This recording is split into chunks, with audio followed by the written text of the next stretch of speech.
Esto es La Entrevista con Raúl Valladares.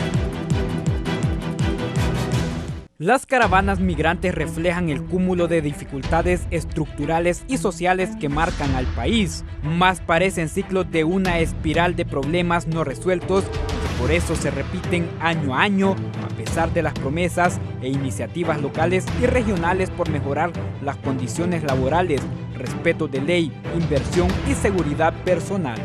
Como era de esperarse, los connacionales indocumentados expulsados el primer semestre de 2020 disminuyó en un 59,6% respecto al mismo lapso de 2019, cuando se batió la cifra récord de retornados, informó el Observatorio Consular y Migratorio de Honduras.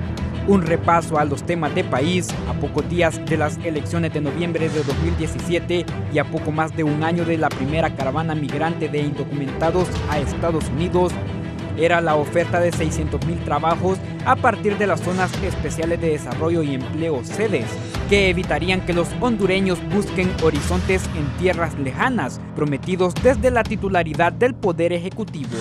La pandemia de COVID-19 agregó al ya complicado panorama nacional el mejor aliado a las políticas antimigrantes del gobierno de Donald Trump, en particular sobre el Triángulo Norte de Centroamérica, protocolos de bioseguridad, expulsión inmediata y cárcel, en el caso de México, a los que ingresen a sus territorios sin papeles y resultados negativos del patógeno viral. 7 meses del mal viral, con denuncias de corrupción, más de 500,000 de desempleados, miles de micro, pequeñas y medianas empresas suspendidas o cerradas y una contracción histórica de la economía superior al 10%, explican el porqué del fenómeno, advierte el expresidente del Banco Central de Honduras, Hugo Noé Pino. A la visión caótica de centenares de hombres, mujeres y niños cruzando a tropel la frontera de Honduras con Guatemala, buscando el sueño americano, la respuesta de los caminantes interrogados por la televisión es que huían de la inseguridad, el desempleo, la corrupción, los abusos y la exclusión. Para Ricardo Puerta, analista de estos temas, cuestionó que tanto México como Guatemala practican una doble moral cuando por un lado usan al migrante como carne de cañón para pedir ayuda internacional y presentar proyectos para generar empleos que no funcionan ante las dimensiones del drama social y humano que se vive en Guatemala, El Salvador y Honduras. El Observatorio Consular y Migratorio de Honduras ha informado que 44,278 hondureños indocumentados retornaron al país entre enero y mayo del 2019. La mayoría venían de México y Estados Unidos. En 5 meses del 2020, en plena pandemia, 9,695 indocumentados, entre ellos 757 menores, fueron expulsados por la autoridad migratoria estadounidense, conforme a datos estadísticos del Observatorio del Migrante Hondureño, ente oficial del gobierno. Del lado mexicano, el gobierno de Andrés Manuel López Obrador retornó a Honduras 3,582 indocumentados vía aérea. Entre estos, 433 menores, la mayoría no acompañados. Otros 8,207 compatriotas, incluidos 922 menores de edad, retornaron de México vía terrestres y otros 513 nacionales fueron repatriados de países del área centroamericana. No será hasta finales del 2022 que Honduras alcance el nivel de producción existente al cierre del 2019. El país ya vivía un proceso de desaceleración de 3 años anteriores, luego de crecer 4,8% en el 2017, 3,7% en el 2018 y 2,7% el año pasado. Es la tangente económica que prevé el porqué de las caravanas migrantes, destacó el expresidente del Banco Central de Honduras, Hugo Noé Pino.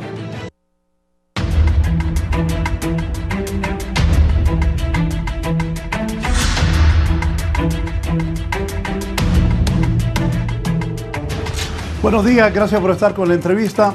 Yo decía el otro día que pandemia y cómo esta caravana de hondureños, y también dije que Yamatei había endurecido las medidas en Guatemala y no digamos López Obrador allá en México. Jessica Guzmán, directora de la Dirección de Protección al Migrante Hondureño. Buenos días, Jessica. Buenos días, Raúl, y muchas gracias por permitirme participar en este foro donde vamos a conversar sobre el tema más importante del momento, que es sobre nuestros connacionales migrantes. Gracias por estar aquí con nosotros. César Castillo, del Observatorio de Migración. Don César, buenos días. Buenos días y gracias por darnos la oportunidad de participar en este foro sobre un tema justamente relevante en los últimos años.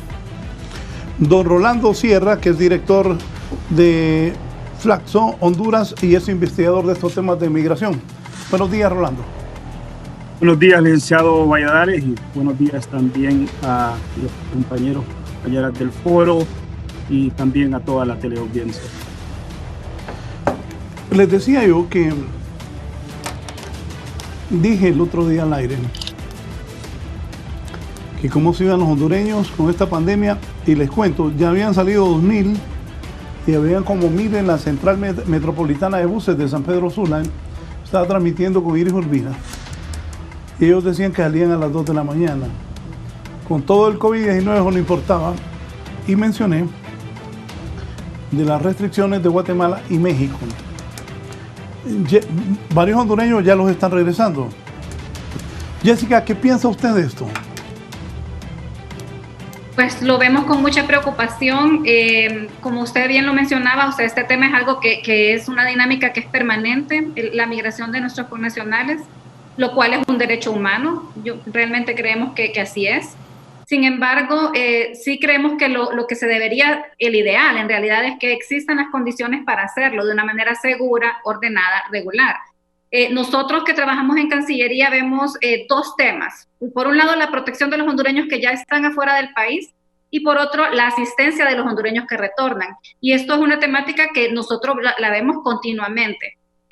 Vemos los riesgos a los que nuestros connacionales se exponen cada vez que migran, porque por desgracia siempre hay personas que al ver que existe esta ruta migratoria y que las personas van sumamente vulnerables al hacerlo de una manera irregular, pues se ha aprovechado y se ha vuelto en realidad en mecanismos de diversa índole, a las cuales implican riesgos para nuestros connacionales, ¿verdad? El problema ahorita es que además de esos riesgos tradicionales que existen, como extorsión, secuestro, violaciones, hay trata de personas, o sea, hay innumerable cantidad de riesgos. En estos momentos se empeora porque también se adiciona el tema del COVID-19, que ha venido a traer restricciones, no solamente a lo interno de nuestro país, sino también en todos los países que componen la ruta migratoria, ¿verdad? Entonces, el comportamiento que hemos visto en estos momentos, pues es un reflejo de eso, ¿verdad? Tradicionalmente en otras caravanas que hemos tenido, el promedio de tiempo para que comiencen a retornar los migrantes, después de pasar múltiples situaciones complicadas, es como de una semana. Por ejemplo, ese fue el comportamiento que vimos con la caravana de inicios de año, la de enero del 2020. Sin embargo, en estos momentos, impresionante, nosotros creíamos que tal vez como el domingo íbamos a comenzar a recibir la mayor cantidad de personas, y no, o sea, ayer yo recibí un informe del Instituto Nacional de Migración donde ya habían regresado al país 1.246 personas al corte de las 9 de la noche, ¿verdad? Y eso si lo comparamos contra el estimado de lo que había salido, que era alrededor de 1.200, 1.300 personas, significa que ya prácticamente el 100% regresó en un periodo de tiempo sumamente corto, y eso debido principalmente a las restricciones que han puesto nuestros países vecinos, ¿verdad?, en el marco de la pandemia. Repítame, o sea, 1.200, ¿cuántos se fueron al fin? ¿2.000 o más de 2.000? Lo que se estima, porque recuerde que como la mayoría de nuestros connacionales no sale de una manera regular, o sea, ellos no se detienen y hacen un proceso migratorio. El estimado de la policía, lo que nos habían informado a nosotros es que se estimaba que andaba alrededor de 1.200 a 1.300 personas. Y de alguna manera se ha comprobado porque ya el registro migratorio de retorno, que ese sí ha sido más organizado, digamos, lo que registraban al día de ayer a las 9:30 de la noche más o menos, era de 1.246 connacionales que ya habían retornado a nuestro país. Sí.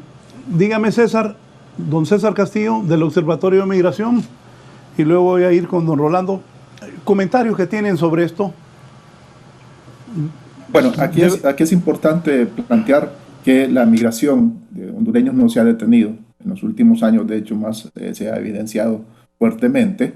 Recordemos que este es un problema que no se desarrolla en el 2020, no es en este momento, sino más bien viene desde hace mucho tiempo. Justamente en el 2014 se da el primer tema con los niños migrantes no acompañados, donde se crean ciertas acciones para poder mejorar el tema y evitar la migración. También en las caravanas del 2018, las últimas del 2020 y justamente esta última caravana que, como decía la Cancillería, tiene un ingrediente adicional que es el tema de la pandemia. Aquí lo preocupante es ver cuáles son los derechos humanos de las personas migrantes. Recordemos que la migración es un derecho humano, todo el mundo tiene derecho a migrar. Lo que hay que buscar es que esta migración sea de una manera regular, de una manera ordenada, pero lo interesante aquí también es las acciones que están tomando los diferentes gobiernos en la ruta migratoria. Estamos viendo, por ejemplo, en el caso del gobierno de Guatemala, una combinación de su política de seguridad, porque esa es la que está detrás realmente de la detención de los migrantes hondureños por territorio guatemalteco, amparándose en una política sanitaria, justamente de la COVID-19. Recordemos que Centroamérica, los países de Centroamérica tienen convenios nacionales donde hay una libre circulación de los centroamericanos, de los 4 países de Centroamérica, exceptuando Costa Rica, donde se puede circular libremente por cualquiera de los países dentro del CA4, simplemente con portar su tarjeta de identidad. Pero vemos en ese momento que ha habido diferentes acuerdos internacionales entre los gobiernos del Triángulo Norte de Centroamérica principalmente y México, justamente con Estados Unidos, para restringir el paso de los migrantes por sus territorios y se convierten en tercer país seguro. Entonces aquí vemos una combinación también de la política de seguridad y amparado en esos convenios con una política sanitaria. El tema aquí es qué va a pasar con los compatriotas que han sido retornados de manera voluntaria, según la información del gobierno de Guatemala, a Honduras, porque se han amparado en que estos compatriotas ingresaron al territorio guatemalteco de manera irregular. Pero si vemos las declaraciones de ellos y todos los que ha salido en los medios de comunicación, estos compatriotas aducen de que van a retornar al país y para poder ingresar después de manera regular a Guatemala, cosa que va a ser difícil impedirlo porque hay acuerdos de libre circulación entre los 4 países de Centroamérica. Entonces, por lo tanto, se han detenido aduciendo que no hicieron el registro migratorio adecuado al ingresar a Guatemala. Pero hay otro grupo de compatriotas que siguen en Guatemala que no los han podido retornar porque justamente hicieron el registro migratorio y las leyes los amparan de poder circular libremente por Guatemala. El otro tema aquí es cómo está blindando las fronteras también el gobierno mexicano, porque justamente Guatemala es el paso, si vemos la ruta migratoria, es el paso más sencillo, el de menos riesgo. El de mayor riesgo es la ruta, ingresar a México y cruzar México, donde implican mayores riesgos para los migrantes. Sí, ¿qué me dice don Rolando Sierra? Sí, bueno, yo creo que esta era una situación esperada, sobre todo si tomamos en cuenta los resultados de algunos estudios e investigaciones que hemos venido realizando desde Flaxo y el Observatorio de las Migraciones Internacionales, en relación a que la migración se sigue presentando para miles de hondureños y hondureñas como la única alternativa frente a su situación de vida. En los estudios que ha venido haciendo, una encuesta que ha venido haciendo desde el año 2013, un sondeo de opinión, el ERIC, este equipo de reflexión de la Compañía de Jesús en Honduras, se pregunta sobre la disposición a migrar. Y prácticamente desde el año 2013, el 45% de los hondureños y hondureñas dicen que están dispuestos a migrar y que ven la migración como una alternativa frente a la situación económica, falta de empleo, violencia o el tema de la red de la reintegración familiar. Y en una encuesta también que hizo OIM hace más o menos un mes sobre la situación, digamos, migratoria y la disposición también de los centroamericanos a migrar.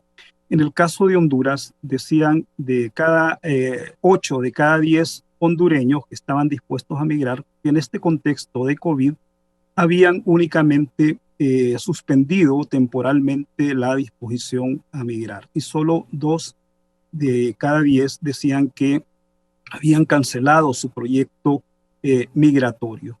Por lo tanto, bueno, vemos que la migración está ahí como prácticamente la única alternativa, y cerca de casi la mitad de los hondureños y hondureñas están dispuestos a emigrar, digamos, frente como una alternativa de vida o como una solución a sus problemáticas. Y aquí lo que vemos entonces también es el cambio en el sistema migratorio que ha habido a partir del año 2018. Hasta el año 2018, con las caravanas, el sistema migratorio se caracterizó especialmente en un sistema denominado por goteo, es decir, que la migración era fundamentalmente de manera individual o de pequeños grupos, pero ya a partir del 2018, con las caravanas, pasamos a otro sistema migratorio de conglomerado, de éxodo, de grandes grupos, y que responde precisamente frente a las medidas de políticas migratorias que han tomado tanto el gobierno de México como el gobierno de Estados Unidos. Y aquí también lo que estamos viendo últimamente es el cambio principalmente en el sujeto migrante. Ya no solamente migran los varones ni solamente las mujeres, pasamos a este proceso también de feminización, digamos, de las migraciones, pero hoy en día, y especialmente lo que podemos ver a través de los medios en estas caravanas, son fundamentalmente los jóvenes y las familias. Es decir, hoy intenta migrar la familia completa, y este es el nuevo sujeto migrante. De tal manera que también está en el contexto de la pandemia del COVID, hay que decirlo, se han agudizado esos factores, esas causas por las cuales la gente emigra, especialmente el tema del empleo, el ingreso. Sabemos que ha habido un alto desempleo en el contexto de esta pandemia. Ha habido también pérdida de ingresos, especialmente para todos los que trabajan en el sector informal. Y luego uno de los factores principales de la emigración en Honduras, que es la violencia y la inseguridad, también es una constante en el país, y siempre unido también a todo el factor, digamos, de lo que significa las redes, la reunificación familiar. De tal manera que, de acuerdo también a estudios que ha realizado la CEPAL, se considera que bueno, en este momento la mayor migración siempre de centroamericanos va a ser de hondureños. Pero también hay que decir que la migración no solamente es por factores propios internos de un país. De acuerdo a las nuevas teorías, digamos, migratorias, la migración se debe también a este sistema mundial, porque hay países que necesitan de la migración, hay mano de obra barata, y esto es lo que jala también, digamos, a sectores y países, digamos, para emigrar. Entonces es una cuestión que estamos frente a un fenómeno mundial, y hay que recordar también en este contexto, y por lo que le decía el licenciado César Castillo, sobre que la migración es un derecho y las políticas que han tomado los países, que tanto Guatemala, México como Honduras son firmantes del Pacto Mundial de Migraciones y el Pacto Mundial de Refugiados, y en ese sentido creo que se debe ser de alguna manera la política que debe regir en este contexto. Yo recuerdo una vez, acompañé a Mel Zelaya a las Naciones Unidas, y Mel dijo eso, que migrar es un derecho humano. Pero ahora Guatemala, México, bueno, ahí dijo hace poco Jessica, que ya regresaron 1.200.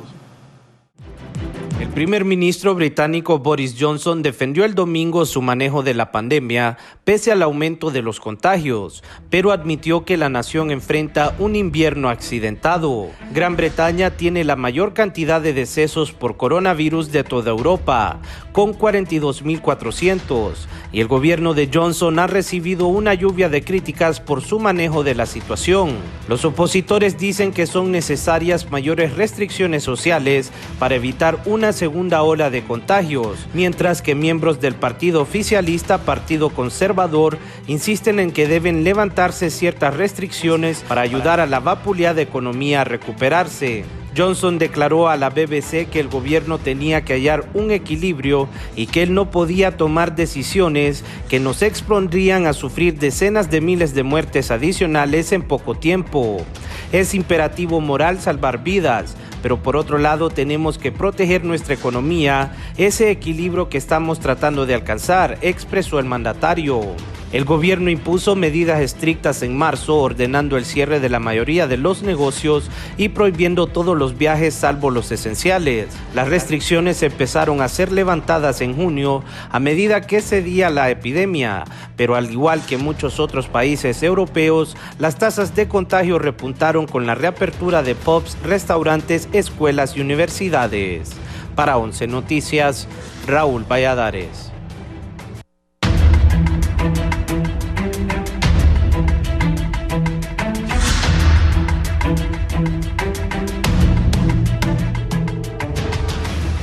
Bien, Jessica, ¿cómo explicarle a la gente? Bueno, es que es impresionante cómo la gente se va. Estamos en pandemia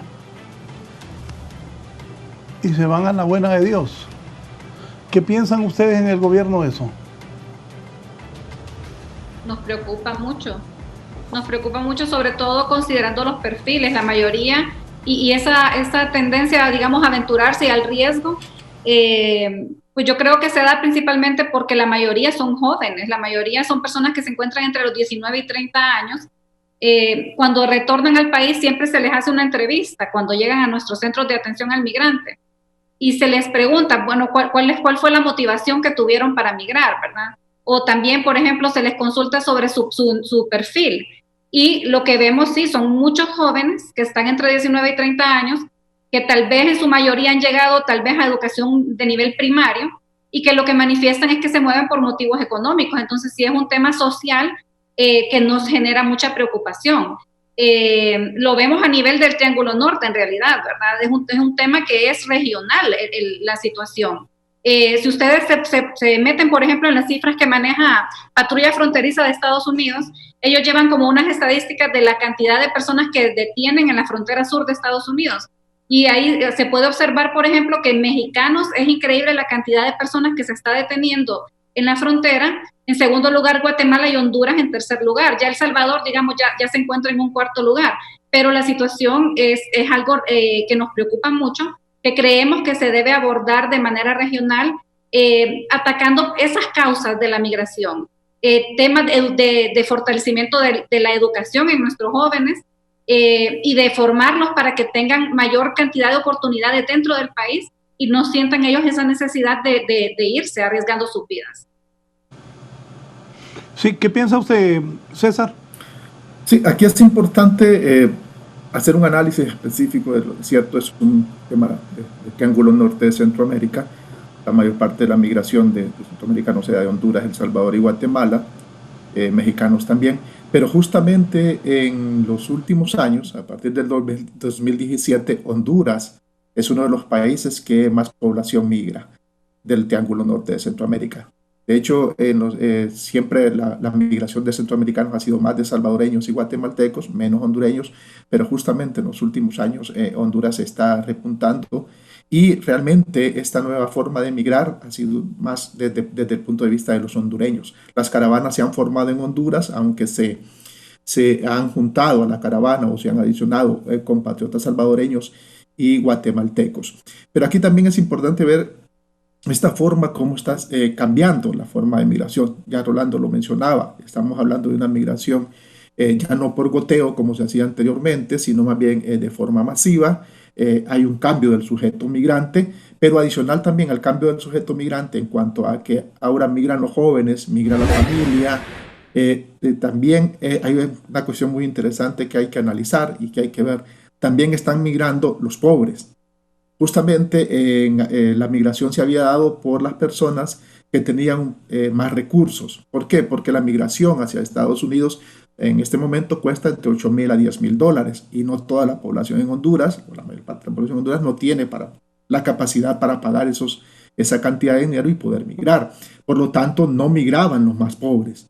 Migraban la gente, las personas que tenían ciertos recursos, ya sea endeudándose, vendiendo sus cosas, o que sea financiada su migración por parte de familiares en Estados Unidos. Pero justamente la migración en caravanas crea esa oportunidad también para las personas más pobres de poder migrar. Entonces vemos ese cambio también en el sujeto migrante. Ya no solo antes migraba el hombre, ahora ya no solo migra el hombre, migran los jóvenes, migra la familia, pero también migran los más pobres. ¿Por qué? Porque se aventuran a esa ruta migratoria sin recursos que implican el caso de tener $8,000 a $10,000 adicionales. Pero también recordemos que la migración tiene diferentes estrategias y la caravana es una estrategia de migración que implica también de ciertos objetivos. No todos los que migran en las caravanas van a lograr llegar a su objetivo, o no todos tienen el mismo objetivo. Muchos de ellos tienen el objetivo de cruzar la frontera con Guatemala y México, llegar a México, cruzar todo México, y una vez estando en la frontera toman ciertas decisiones diferenciadas. Unos, los que tienen recursos, logran pagar un coyote porque es más cómodo, es más barato y tiene menos riesgo pagar un coyote de la frontera con México y Estados Unidos que los cruce. Y otros también solicitan asilo, hacen la solicitud de asilo y están a la espera de su resolución, que son los compatriotas que todavía están varados, incluso desde la caravana del 2018, en la frontera de México con Estados Unidos, esperando una resolución de su solicitud de asilo y que también están en condiciones infrahumanas. Y los otros también deciden quedarse en México. O sea, por lo tanto, incluso ya México ya cambia su papel de país de tránsito a país de destino también en los últimos años. Rolando, cosas que yo entiendo la necesidad de la gente, pero nunca antes, en todos estos años, habían ocurrido estas caravanas como ocurrió este año, el año pasado y el antepasado. Y la gente se va a la buena de Dios. ¿Qué análisis tiene usted de eso?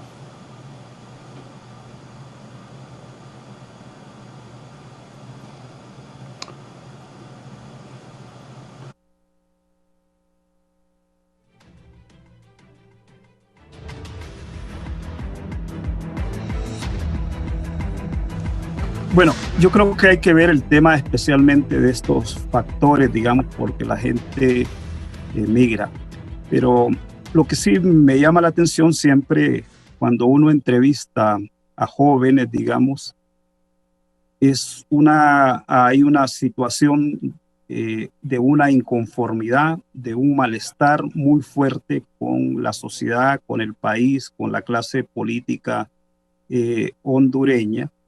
De hecho, jóvenes que he entrevistado dices, yo gano el salario mínimo y lo que puedo de este salario mínimo lo ahorro y espero tener en algún momento la acumulación para poder migrar. Si puedo irme a Europa, si puedo irme a Estados Unidos, si puedo irme a esto, pero yo no quiero volver a este país, a esta sociedad. Entonces yo veo muy fuerte, digamos, este malestar con la clase política, malestar con la sociedad, porque en el fondo lo que se ve y lo que siente la mayoría de hondureños que esta no es una sociedad de oportunidades, es una sociedad en donde hay grupos, sectores con mayores privilegios que otros, una sociedad muy desigual, cada vez hay más conciencia, creo, en diferentes sectores de la sociedad hondureña y especialmente en los jóvenes, que no es una sociedad que genere oportunidades de manera equitativa para todos, es una sociedad más desigual y sobre todo las sociedades actuales que cada vez son más transparentes en el sentido de que podemos ver, antes la pobreza se escondía, la riqueza también, la gente pobre no miraba el mundo de los ricos, hoy cada vez, hoy sí se puede ver y entonces en ese sentido los jóvenes se preguntan por qué esta gente puede vivir mejor y por qué nosotros no hemos tenido las mismas oportunidades. Y unido también a un contexto de violencia, digamos. De hecho, uno puede ver aquí, de acuerdo a los datos, que de los 18 departamentos, prácticamente son 4 departamentos del país donde hay mayor emigración, que son el caso de Cortés, el caso de Francisco Morazán, el caso de Yoro y el caso de Olancho. Y si vemos el caso de Cortés y Francisco Morazán, son los departamentos con menos niveles de pobreza en el país.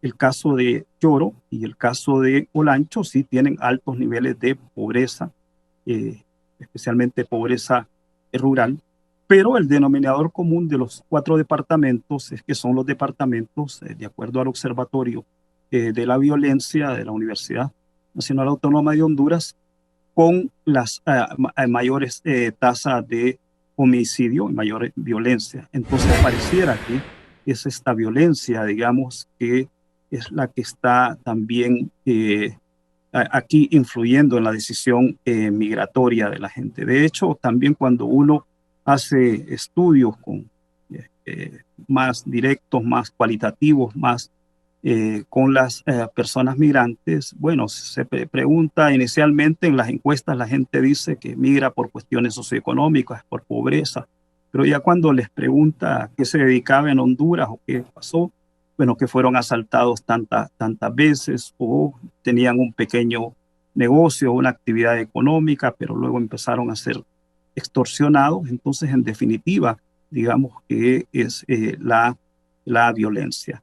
Y entonces, pero el tema aquí de fondo es este malestar que se tiene, digamos, con la sociedad. Todo esto vemos claramente que la inestabilidad política también del país y las crisis políticas son un elemento que está influyendo directamente en la migración. Uno puede ver que después del 2009 aumenta la migración en Honduras, después del 2013, después del 2017, y es este malestar, digamos, que tiene amplios sectores de la sociedad frente a la clase política y frente al país. Y esto se refleja también en los estudios de opinión, por eso la gente tiene bajos niveles de credibilidad en la institucionalidad democrática y las organizaciones con menos niveles de credibilidad y de confianza son los partidos políticos. Pero por otra parte también, por lo que decía la licenciada Jessica Guzmán y el licenciado Castillo, también una preocupación del migrante hondureño es que el migrante hondureño es el que se migra y tiene menos conciencia y menos conocimiento de sentirse que es portador de derechos. De acuerdo a estudios que se han realizado a nivel latinoamericano, digamos, sobre cultura política, sobre ciudadanía, los hondureños aparecemos como la ciudadanía que menos conocemos nuestros derechos en América Latina. Y esto se traduce, digamos, también cuando los hondureños migran, y muchas veces los hondureños migrantes son los que menos buscan protección internacional porque no se sienten portadores de derechos. Por lo tanto, son migrantes bastante vulnerables, digamos, siempre en condiciones la migración siempre se da en condiciones de vulnerabilidad. Pero también yo quiero insistir en esta cuestión de las teorías de la migración, que hay países que atraen, y la migración, si bien hay causas internas en los países, pero también por el mismo sistema mundial, por el mismo proceso de globalización, digamos, hay economías que requieren de migrantes, y por eso se mantienen también estos ritmos, digamos, de crecimiento de la migración. Ya le están escribiendo.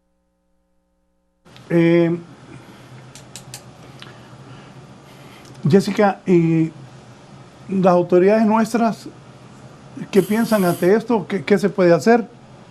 Yo decía antes que se fueran, y ya voy a hacer un contacto con André Yancor de Azteca, Guatemala, para ver, yo decía de que Yamatei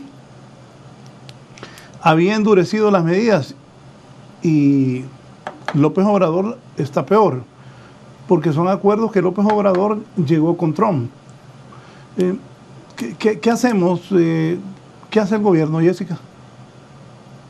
Yo pienso que concientizar a nuestra población, como comenzaba yo al inicio diciendo, migrar es un derecho humano, pero si la decisión es migrar, nuestra gente tiene que estar informada para que las decisiones que tomen sean en el marco de esa información. Y lo primero es que la migración se tiene que realizar de una manera segura, ordenada y sobre todo regular, cumplir con los requerimientos que los países de tránsito en este caso están pidiendo.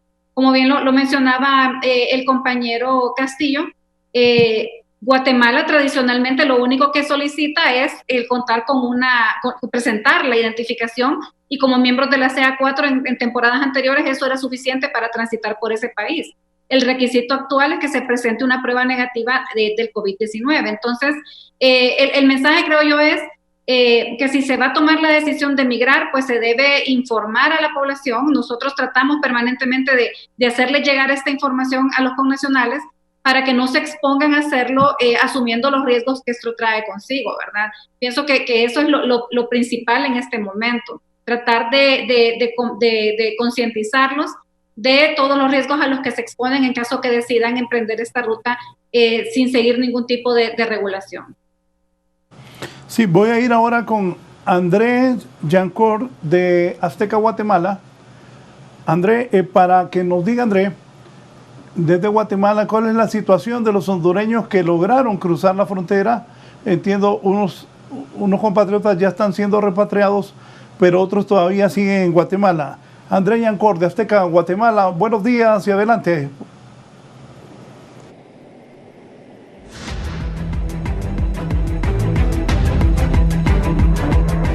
Licenciado Raúl Valladares, me da mucho gusto saludarlo, asimismo a toda su audiencia a esta hora de la mañana. Y es que durante estos últimos días se han implementado distintos operativos por parte de las autoridades guatemaltecas, esto con el fin de retornar a los migrantes hondureños hacia sus diferentes ciudades y como también a sus diferentes poblados, luego de haber ingresado sin cumplir con los protocolos correspondientes otorgados por el Instituto Guatemalteco de Migración, esto en el contexto de la pandemia. Quiero informarles que hasta el día de ayer, 4 de octubre, se tenía contabilizado 2.355 migrantes hondureños, quienes fueron conducidos hacia la frontera de Corinto para poder de esta manera llegar hacia sus lugares de origen o su destino. También hay que informar que una totalidad de 3.093 personas son entonces los que contabiliza el Instituto Guatemalteco de Migración, quienes ya han partido hacia las diferentes fronteras, esto a través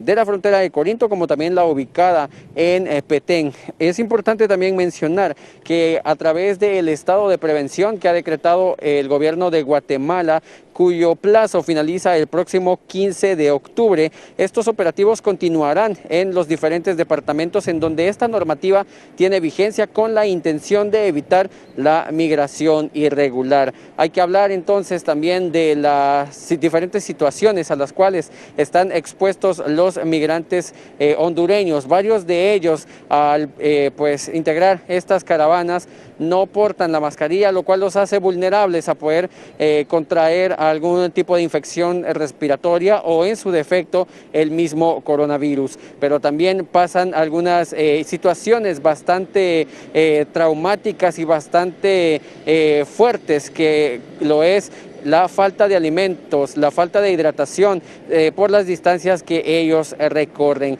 También ayer el presidente de la República, Alejandro Yamatei, en cadena nacional confirmó que estos operativos continuarán su curso con la intención de frenar la migración irregular. Hay que recordar que durante este año esta es la segunda caravana que se ha visto en el país. El primero fue en el mes de enero, cuando poco más de 4,000 migrantes entre hondureños y otros también centroamericanos intentaron cruzar la frontera de Tecumumán, la que es mucho más próxima con Ciudad Hidalgo allá en México, para poder entonces buscar mejores condiciones de vida para ellos y su familia. Durante estos últimos días la afluencia de migrantes ha disminuido, esto por los operativos que implementa la Policía Nacional Civil como también el Ejército de Guatemala, y se espera que en los próximos días esta situación pueda disminuir, pero hay que recordar también que este fenómeno se da por diferentes carencias que los hondureños daban a conocer hacia los distintos medios de comunicación, que son el motivo por el cual ellos se desplazan hacia otros países y buscar mejores condiciones de vida tanto para ellos como para los miembros de su familia. Es entonces la información que podemos reportar a esta hora de la mañana desde la capital de Guatemala. No sé si ustedes tienen alguna pregunta. André, ¿y los guatemaltecos migran también? Si ves, casi 2,000 hondureños se fueron la semana pasada buscando ese sueño americano. De acuerdo contigo, muchos sin mascarilla, pero 2,000 hondureños. Y gente de tu país, de Guatemala, también migra. ¿Cuál es la situación de la migración de ustedes?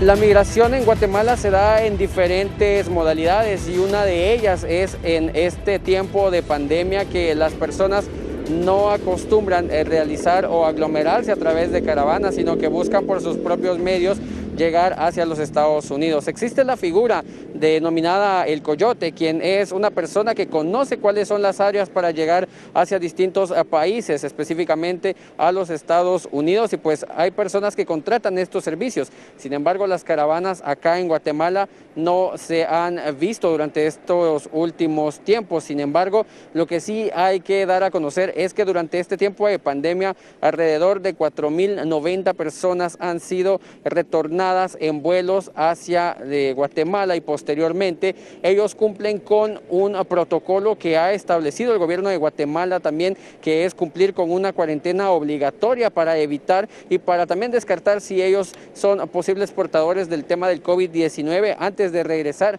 a sus comunidades. Este es el panorama entonces que se tiene en Guatemala en torno a la migración. Sin embargo, pues se ha trabajado en diferentes temas como la implementación de diferentes proyectos para la reactivación económica, evitando así que más personas puedan salir de territorio nacional y conquistar el sueño americano.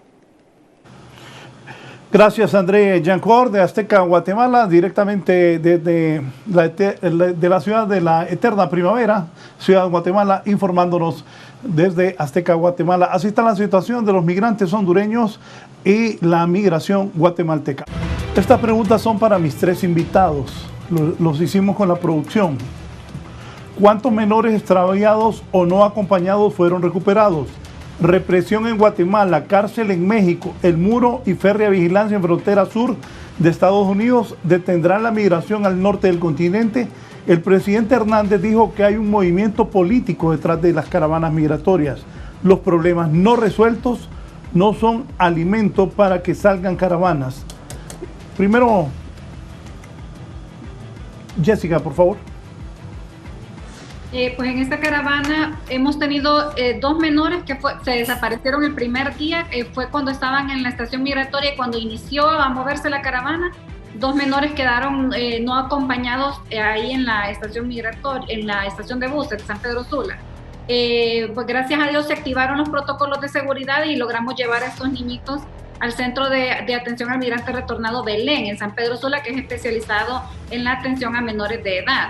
Gracias a Dios, durante el fin de semana los padres vieron las noticias que se estaban publicando sobre estos dos pequeños. Eran dos niñitos, una niña y un niño de 4 y 8 años, y ya gracias a Dios se logró la reunificación familiar. Sin embargo, en Guatemala sí tenemos 27 menores no acompañados que fueron capturados por las autoridades guatemaltecas. En Guatemala, una vez que un menor es detenido y si no se encuentra en la compañía de un adulto, el menor es sometido a los procesos del sistema de niñas de Guatemala. Ahora tenemos que esperar que todo ese proceso transcurra. Ya nuestro equipo consular en Guatemala está dando seguimiento y acompañamiento al caso. Y una vez que un juez de niñez determina que el menor ya puede ser repatriado al país, en ese momento se coordina con las autoridades de DINAS para poder hacer el retorno seguro. En esta caravana fueron 27 los que fueron capturados en México sin compañía de un adulto. Y lamentablemente tuvimos un deceso. La noticia, pues la he visto en varios medios de comunicación. Era un menor también de 17 años de edad que en Guatemala sufrió un accidente al tratar de subirse a una rastra y pues se cayó de la rastra, el mismo vehículo lo atropelló y lamentablemente falleció. También activamos todos los protocolos del equipo de protección acá en Honduras y nuestro equipo consular en Guatemala, y logramos que ya el sábado por la noche le fuera entregado a sus familiares este menor, Félix Lara. César, ¿qué piensa de estas interrogantes que hemos formulado? Sí, es importante mencionar que es cierto, existen los riesgos y los factores de la migración, y estos factores están ahí en el país, no se han resuelto en los últimos años. O sea, Honduras es uno de los países más pobres de América Latina, eso no lo podemos negar. Honduras es de los países más inequitativos de América Latina, que es la región más inequitativa del mundo. Entonces, existen estos. Y cuando nosotros hablamos de la migración y los riesgos que esto implica, también recordemos que, según las teorías migratorias, la decisión de migrar no es una decisión espontánea, es una decisión planificada. O sea, no es que nuestros compatriotas se levantaron hoy, agarraron su mochila y se fueron. No, es una cuestión mucho más que eso, es una cuestión planificada. O sea, los estudios mencionan que sí consideran los riesgos, que se analiza, que de hecho es una decisión, la decisión de migrar es una decisión incluso hasta de familia, o sea, que se viene pensando en algún tiempo para poder desarrollar el proceso. Entonces, pero hay una cuestión muy importante: se analizan los riesgos, pero también se analiza la situación actual. Entonces se sopesa qué es más importante, arriesgarse a migrar o seguir en el país. ¿Por qué? Porque, como Rolando mencionaba, hay una cuestión también muy importante en esta juventud, que es principalmente la que está migrando, que es la cuestión de desesperanza. Los estudios que hemos desarrollado mencionan que la mayor parte de los jóvenes no tiene esperanza en el futuro y que en este país pueda tener un futuro mejor para él o para su familia. Por lo tanto, su opción más inmediata es migrar. ¿Por qué? Porque los factores de la migración están ahí y más bien con la pandemia se han incrementado. Por ejemplo, estamos hablando de que en estos últimos 6 meses, en el transcurso de la pandemia, hay un decrecimiento importante del PIB. Se habla entre un 8 a un 9% de decrecimiento del PIB. El COE menciona que hay el desempleo ha aumentado, que hay una mortalidad de las empresas, que se han perdido 600,000 empleos. Recordemos también que Honduras, el 70% de la economía hondureña es una economía informal. Entonces, por lo tanto, si no atacamos los factores que impulsan la migración, va a ser difícil detener la migración, por más concientización que hagamos, por más esfuerzo que haga el gobierno en concientizar a la población que no migre, en decirle, bueno, tu futuro está aquí, tienes que desarrollar el país, pero si ese desarrollo no se ve, no se percibe por la población, va a ser complicado detener la migración. Otro tema muy importante con el tema de la migración es el tema de violencia. O sea, cuando nosotros hablamos de los factores de riesgo y cuánto el hogar o la familia o el migrante sopesa esos factores. Alguien decía, bueno, el migrar, la ruta migratoria implica un factor de riesgo que es el tema de la muerte. Y estamos todos claros, todos conscientes. Yo creo que los migrantes también están conscientes que existe el riesgo de que pueden morir en la ruta migratoria, pero en algunas entrevistas que nosotros desarrollábamos a personas retornadas de la caravana en el 2018 decían, bueno, pero si me voy a morir en la ruta, igual me puedo morir en la ciudad o en donde vivo. ¿Por qué? Porque más o menos en la caravana del 2018, en los primeros meses, 3 meses, murieron 32 compatriotas. Pero en Honduras han habido fines de semana que han muerto 40 personas asesinadas. Entonces, la gente sí tiene el riesgo, sí sopesa el riesgo. Lo que pasa es que hemos llevado a una situación al país donde el riesgo o sea, la decisión de emigrar y las condiciones de emigrar y los factores que causan la inmigración sopesan más que el riesgo de muerte que pueden tener en la ruta migratoria. O sea, la población hondureña ha caído en un tema de desesperanza, no cree en un futuro, no encuentra solución y estamos llevando a la población hondureña a que su única decisión es migrar. Licenciado Sierra.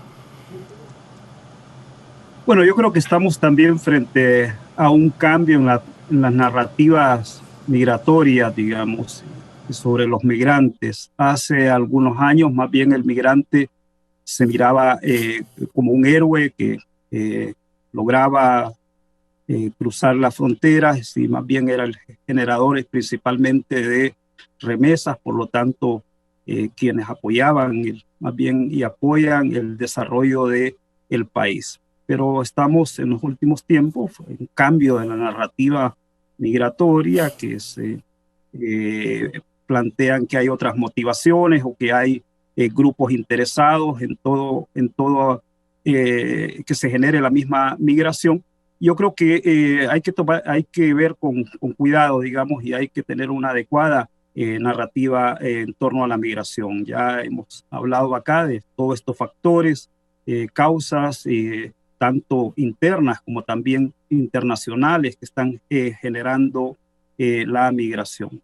Pero yo creo que también es importante, especialmente para Honduras, tomar en cuenta la migración en su sentido total, porque Honduras es un país de alta emigración, como lo hemos visto, pero esta emigración, el correlato cada vez más es el número de hondureños y hondureñas retornados. O sea, solo entre el año 2013 al año 2020 casi son más de 400,000, creo, hondureños y hondureñas retornados.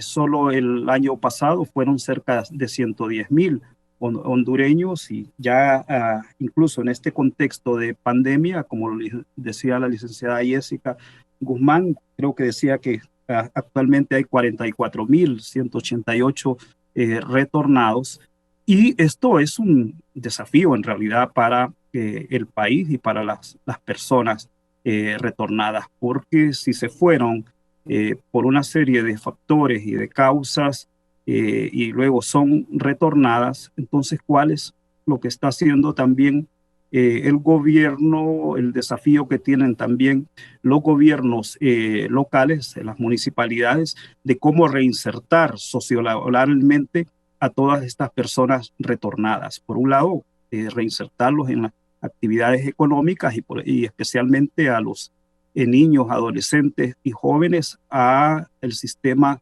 educativo. Entonces creo que este es quizá uno de los mayores desafíos que estamos teniendo como sociedad y desde mi perspectiva no se están dando las respuestas, digamos, porque vemos que realmente, de acuerdo a los estudios que hemos hecho, la gente retornada casi hay de 6 a 13 intentos de volver a migrar, y especialmente porque no ven nuevas oportunidades, no ven posibilidades aquí en el país de reinsertarse. Y esto está teniendo una serie también de efectos psicosociales en la población hondureña.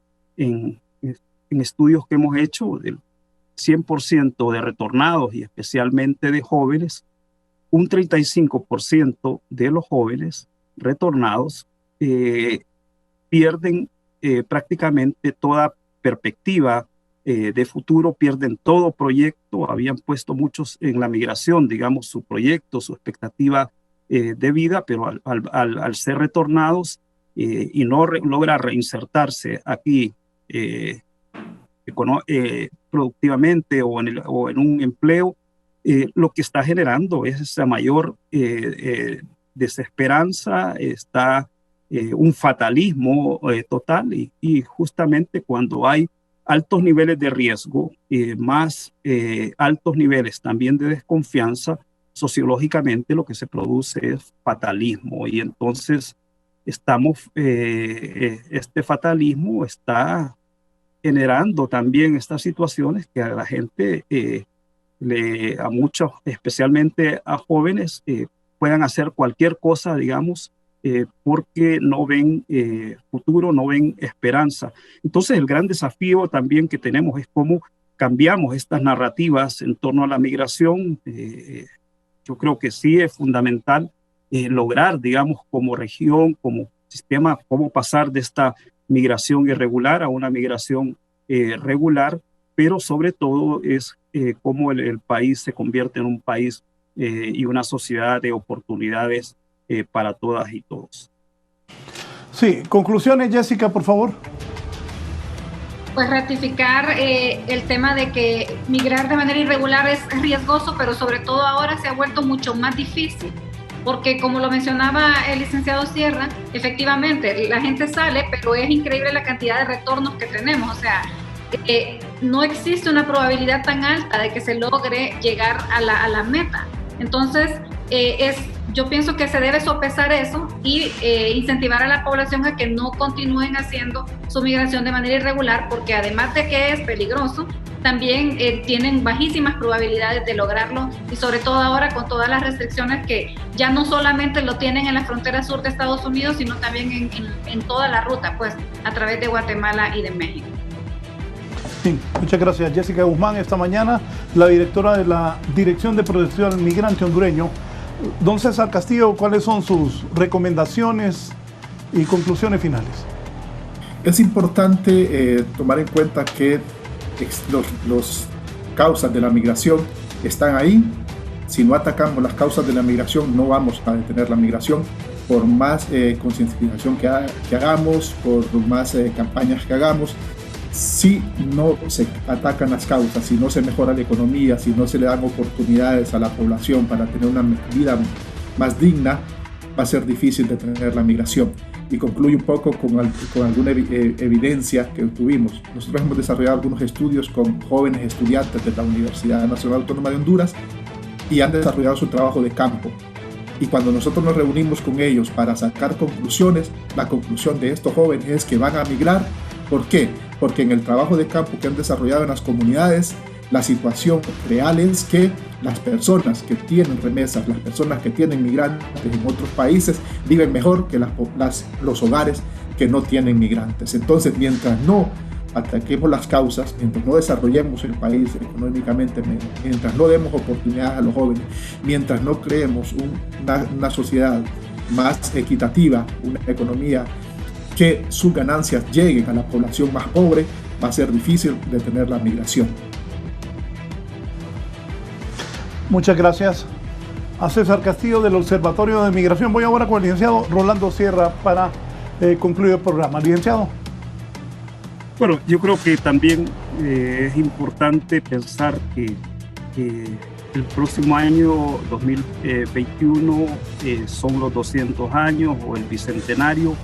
Y este tema de la migración nos lleva a pensar qué país hemos construido, qué sociedad hemos construido, y vemos que no es una sociedad de oportunidades. Y especialmente en estos últimos años de contexto democrático, creo que es importante pensar especialmente en el modelo de desarrollo que hemos tenido, en el modelo de crecimiento, como el mismo modelo como la misma democracia que hemos construido. No tenemos una democracia verdaderamente incluyente, una democracia verdaderamente participativa y una democracia deliberativa, es decir, que se discutan todos estos temas. Y lo que vemos también que hemos construido un modelo de desarrollo que ha producido más bien casi un 70% de la población en condición de pobreza, que de acuerdo a varios estudios, o sea, en este contexto de COVID, digamos, se ha pasado casi de un 66% de hogares en condición de pobreza casi a un 70%, y sobre todo una de las sociedades más inequitativas en la distribución del ingreso del mundo. Yo siempre digo que si se mide aquí entre el 10% que recibe más ingreso y el 10% que recibe menos ingreso de la población, la distancia es casi de 120%, lo que ubica prácticamente a Honduras como uno de los países más desiguales. Y mientras esto se dé, creo que, como lo decía el licenciado Castillo, podrá haber mucha campaña, mucha concientización o mucha información, pero la decisión de emigrar va a ser la única salida que va a tener la población hondureña. Muchas gracias, licenciado Rolando Sierra, a Jessica Guzmán y a César Castillo por su participación esta mañana, y ojalá los televidentes, los familiares de los migrantes que han visto este programa tomen las recomendaciones que mis invitados les han dado de acuerdo a sus conocimientos, sus capacidades y los lugares que ellos manejan sobre este tema de la migración. Gracias a los tres, muy gentiles. Voy ahora con una ronda informativa. Giovanni Villalobos, violento fin de semana aquí en Tegucigalpa y Comayagüela. Giovanni. Buenos días, licenciado Raúl Valladares y gentiles televidentes de la entrevista. Como usted lo apunta, violenta la capital se convirtió este fin de semana, porque imagínense, 15 personas ingresaron a la Dirección de Ciencias Forenses, solo 10 ingresaron de aquí de Francisco Morazán y Tegucigalpa, 2 de Olancho, 1 de Catacamas y 1 de Juticalpa, y 3 personas de Comayagua quienes murieron violentamente. Aquí en Tegucigalpa las personas fallecidas proceden de la colonia Smith, de la colonia Zapote Norte, también de la colonia Peña por Bajo, también de la colonia Smith, y los últimos 2 cuerpos de 2 jovencitos de la colonia Flor del Campo, quienes pues perecieron violentamente en horas avanzadas de la noche y aún están sin identificar porque son menores de edad, licenciado Valladares y gentiles televidentes de la entrevista, y pues por el momento permanecen como desconocidos estas 2 últimas víctimas de la violencia en la capital, que proceden precisamente de la colonia Flor del Campo de Comayagüela. Violento el fin de semana aquí en la capital, 15 personas ingresaron a la Dirección de Ciencias Forenses. Con usted, licenciado y gentiles televidentes de la entrevista. Giovanni, le cuento a usted y a usted televidente y radioescucha, la violencia no solo fue en Tegucigalpa, también fue en San Pedro Sula. Gerlin Díaz. Muchas gracias, licenciado Raúl. Efectivamente, aquí también pues hay hechos violentos que lamentar durante las últimas horas, y específicamente en varios puntos del departamento de Cortés. Me acompaña a esta hora el subcomisionado de policía y portavoz, Adolfo Ordóñez, para que nos hable en relación a estos hechos violentos que mantiene la policía hasta esta hora en datos recopilados. Buenos días. Berlin, televidentes de Canal 11, Dios les bendiga, muy buenos días. Así es, tenemos los resultados del fin de semana. Tuvimos aproximadamente 3 a 4 homicidios en lo que es el sector de 2 en el sector de Villanueva Cortés y 2 aquí en lo que es San Pedro Sula. Esto por algunos ajustes de cuentas y también lo que es esto producto de heridas de arma de fuego, los cuales le quitaron la vida a estas personas. Otra también lo que es San Pedro Sula, en lo que es la colonia Saturno y lo que es la colonia Asentamientos Humanos, el sector de Rivera Hernández. Asimismo, la Policía Nacional pues, ha tenido a bien también hacer operaciones policiales, dándole seguimiento a estos homicidios que han ocurrido aquí en San Pedro Sula y lo que es Villanueva, para poder dar con el paradero de los hechores de estos crímenes que se han cometido en las últimas horas. ¿Hasta ahora no hay captura alguna? Hasta el momento no tenemos, pero se está trabajando en lo que es la Dirección Policial de Investigaciones y lo que es DIPOL para poder dar con los hechores de este hecho criminal. Muchísimas gracias al portavoz de la policía en la zona noroccidental de nuestro país, dándonos detalles en relación pues a esta ola de violencia que también sacudió durante el fin de semana. Una de las prontas acciones que también realizó la policía, le dieron captura a 2 sujetos en Omoa Cortés cuando asesinaron a la pasajera de una motocicleta. Esto fue en horas de la noche del pasado viernes, y ya el día de ayer pues pusieron tras las rejas a los principales sospechosos ser responsables de este atentado criminal. Con este contacto vuelvo con usted. Gracias, Gerlin. Gracias a ustedes por su audiencia, por permitirnos ingresar a sus hogares. Nos vamos con Víctor Valladares. Hay protestas en el Hospital Escuela. Les deseo una muy buena semana. Los invito a seguir en sintonía de Canal 11. Despedimos con Víctor. Víctor, el porqué de las protestas en el Hospital Escuela. Adelante. Muchas gracias a usted y a los televidentes, y me acompaña precisamente el doctor Franklin Gómez, quien pues nos da su punto de vista respecto a esta manifestación que se ha dado este día aquí, doctor, en este centro asistencial, exigiendo equipo de bioseguridad. Bien, en primer lugar, no desmerito de ninguna manera el derecho de nadie a manifestarse. Es más, lo acompaño porque es un deber del Estado pues tener los equipos acá, porque estamos en una epidemia, pero hay que entender también que esto está agotado a nivel internacional. Está agotado y es muy difícil hacer compras. El Hospital Escuela se había preparado adecuadamente en una compra grande de 300.000 equipos para dejar abastecido el hospital en lo que resta del año. Lastimosamente, la muestra que estas personas mandan, esta compañía extranjera, cuando ya viene el lote completo, no era la misma, así que no podíamos recibirla, porque en primer lugar iba a poner en riesgo, no iba a proteger al trabajador de la salud, y en segundo lugar no era el equipo el que se había ofertado. Es así que inmediatamente se hacen contactos para hacer una compra menor para no dejar desabastecido el hospital de 23.000 equipos aproximadamente que el día de hoy están ingresando al hospital.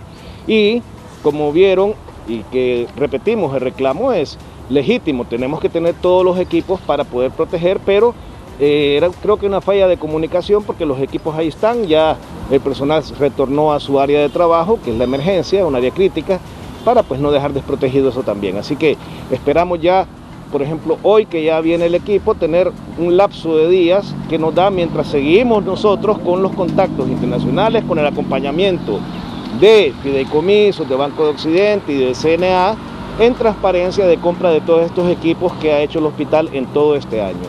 Muchas gracias, doctor. El director de este centro asistencial, sobre esta manifestación que se ha dado este día por parte de personal que estaban exigiendo equipos de bioseguridad. Compañeros, yo regreso con usted al set principal.